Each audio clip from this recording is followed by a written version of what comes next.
Damselfly fishing is just a ton of fun, and damsels catch all sorts of species to boot. My favorite Damselfly Nymph pattern is an articulated pattern I call the Ruffed Damsel. It's versatile since you can tie the head heavier or sparser depending on what performance you want.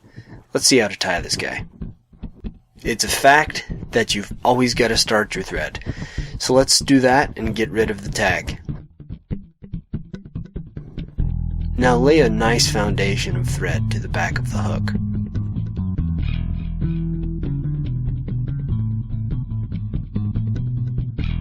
Tie in the marabou tail, which should shoot out the back about half the length of the shank.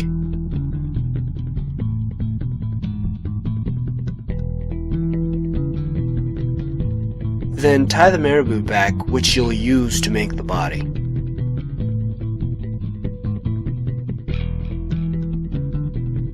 Grab and tie in some small diameter silver colored wire to give some stability and a little bling, and bring the thread to the front of the hook.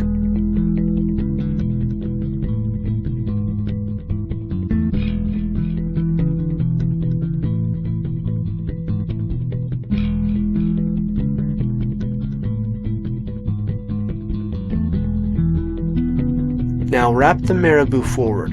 This marabou is my favorite color for stillwater style nymphs. It's called olive gray.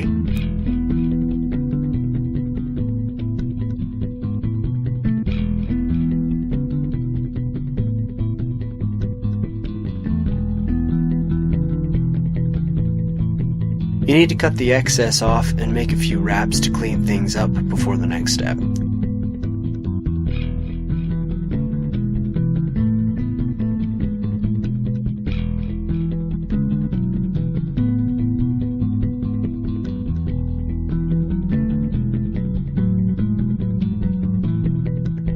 The next step is to bring the wire forward.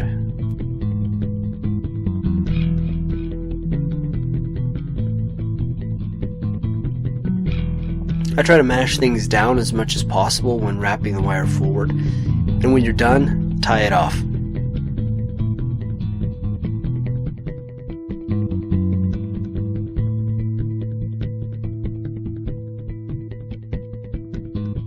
Make sure no marabou is interfering with the eye of the hook, and give it a shot of zap-a-gap if you like. As you can see, I like. Finally, take it out of the vise and carefully cut the hook as close to the tail as possible while protecting your eyes, but leave a bit of curve to keep everything on the hook. Now we'll start on the front section. I use a wide gap hook on this section for bigger trout, bass, and carp.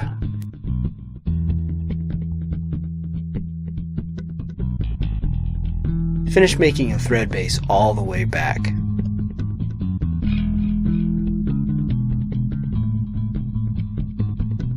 In this step, you'll tie down some sort of wire, quote-unquote, which is actually fluorocarbon in this case, since it's a bit stiffer than mono. You can use fireline or whatever you want with this, but use something that's a little stiffer.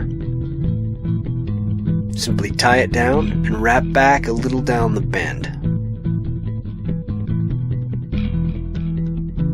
Then put your back section on, which you just completed by sliding it onto the fluorocarbon.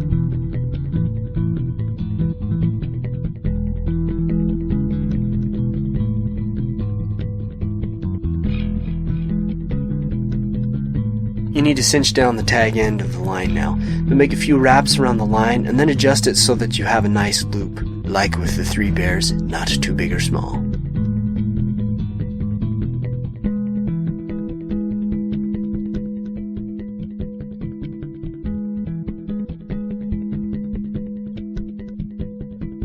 After this, tie down the line and cut the tag.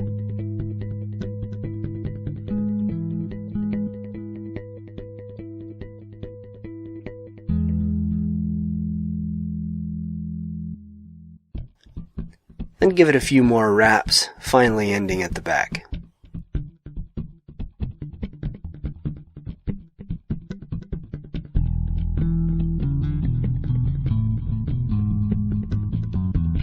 Next, tie in another bit of marabou, this time with no tail.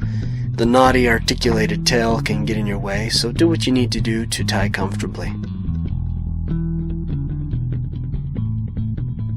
Anyway, wrap the marabou up the shank just like with the back, but this time stop a little past halfway.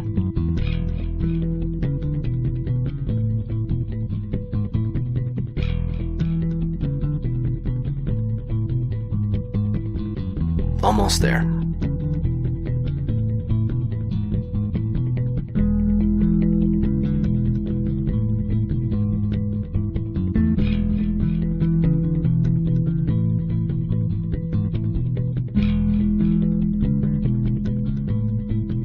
Here you want to tie it off and then tie it back.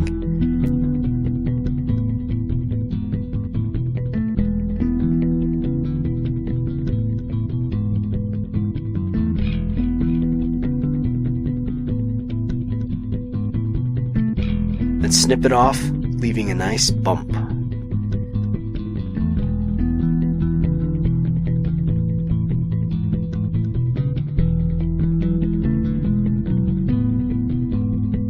Now take some coastal deer or fine mule deer hair and tie it around the shank.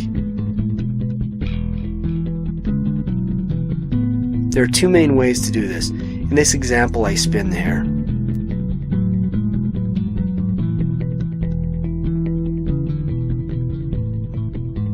When you've made a few wraps, snip off the excess.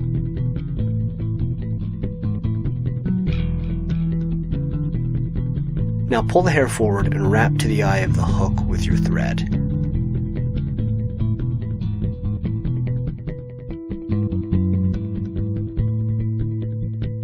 Check it unless you're perfect, unlike me, and take a few more wraps.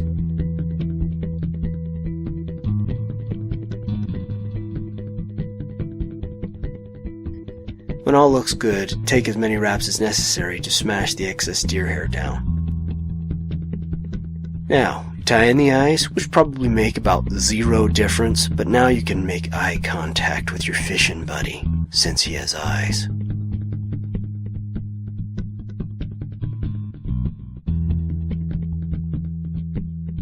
Attach the eyes just like you would lead eyes with crisscross wraps, etc.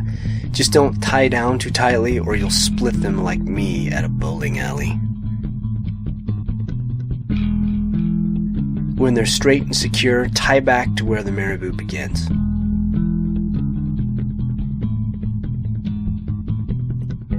Now, as carefully and delicately as you can, pull this hair back over the eyes. Make any adjustments you need to make and try to get all of the hair over the eyes. This particular fly is a sparsely tied fly, so it's a bit easier. When you're there, tie around the hair to secure it down. Then tie off the fly with a few whip finishes and cut off your thread.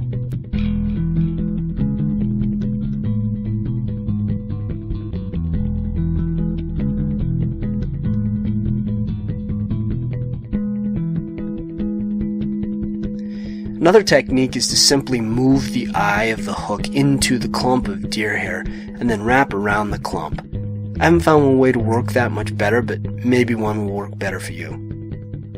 As you can see, this is a much thicker head. It'll ride a bit higher, fall slower, and will give off a bit more vibration as well. I haven't actually measured this, if you're wondering. But back to our original. On any of these flies, you'll now cut off the hair basically right where the marabou thorax that you made is. I use curved scissors, but this isn't necessary at all.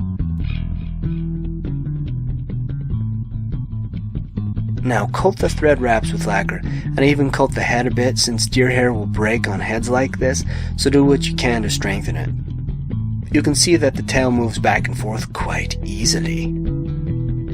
And here's the other version with a thicker head and more prominent ruff, just like Elizabethan royalty. Here's how it would look if it could defy gravity. This guy catches a lot of fish species, and I hope it works for you. Let me know if you catch a fish or two on it. We'd love to send you these videos fresh off the press, so to speak. So subscribe here and we'll send you a theoretically unlimited stream of videos on all sorts of species and fly patterns. Thanks again.